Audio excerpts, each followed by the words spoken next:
You're welcome. I didn't expect to see you here.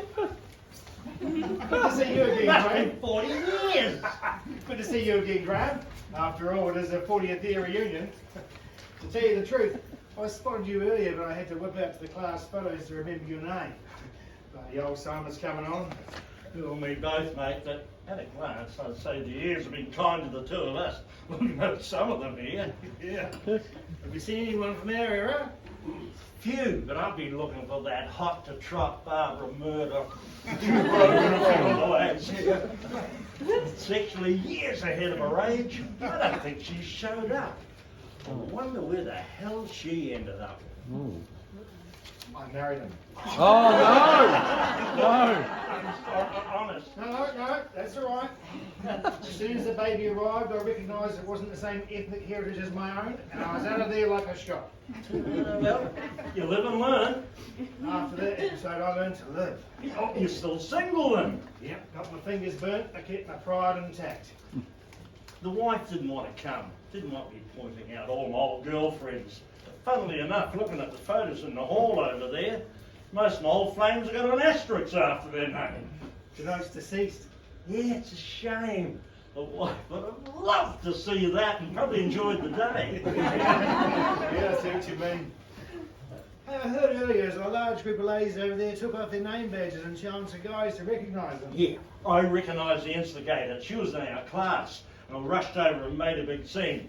Mrs. Gregg, my favourite social studies teacher. I'd have known you anywhere. I bet the name badges went on in a hurry. I bloody lightning, mate.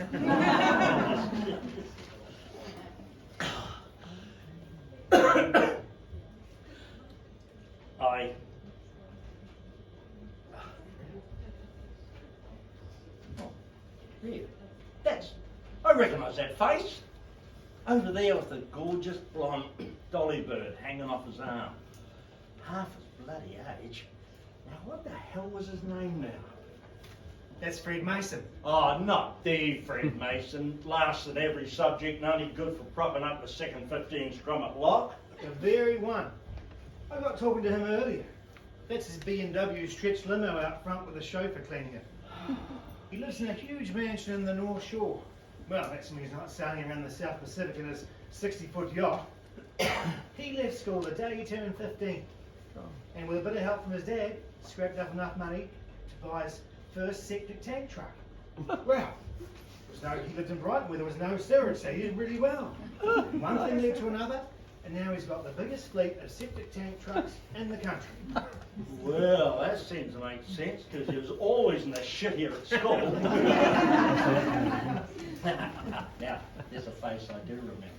Over there in the walking frame. The most feared teacher at school, Boldy Aldridge. Oh. Yep. The only time he ever smiled was when he was swinging the can across his bum. Isn't that weird? Today's world, that would be assault with a recognised weapon of torture to do grievous bodily harm on a minor. You'd be in jail for that. Yeah. You always knew when some poor bugger was off to get caned. Your physical training rompers would go missing from your locker. More layers, less pain.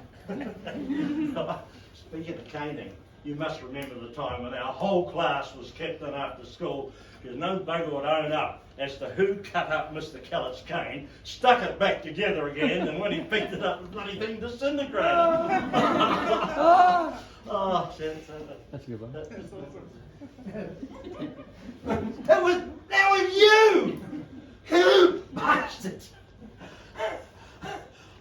It might have been 40 years ago, but I can still remember having to walk 12 miles home in the pouring rain after missing my bus. Well, I guess I'm safe now. The statute of limitations must have run out. Oh, wouldn't worry, been dead 10 years. Well, I might have come clean to tell you that I was the one that put the nail under the principal's car tyre so that he swerved and cleaned out the bike shed. My God, they had the school in lockdown over there. They even had the cops around. Oh, shit. Well, you were certainly good at telling lies and keeping secrets. What was your occupation in life? As agent with the Secret Intelligence Service? Nah, government treasury assistant. You know, they were looking back at the photographs in the hall over there, couldn't help noticing a few of them from the old Army Cadet training days. That's right, yeah. First Tuesday of the month. You put your army uniforms on. Sandpaper suits, we used to call them. Rubbed your thighs raw. Marching around, lugging those huge 303 rifles and machine guns and mortars. Trained to kill. Yeah, but to be fair, it was only 20 years after the Second World War, and they didn't want to be called out like they were in 1939. In fact, I got called up in the ballot. The only bloody raffle I've ever won, and had to do 3 years training in the army. Yeah, I got called up too, but a bit of sugar in the urine sample fixed that. Damn, I wish I'd thought of that. And what about all that time wasted on stupid subjects like ancient history and algebra and Latin? Oh, I have never ever had to explain to anyone where Mesopotamia was. And the only thing that interested me in algebra was the last 3 letters. And that's bloody Latin. Oh, shit. Well, I suppose it might have helped if you worked in a plant nursery. Yeah, but to be fair, society in those days was entrenched with teaching subjects that hadn't altered for decades. Yeah, these days the curriculum's all focused around the school of life.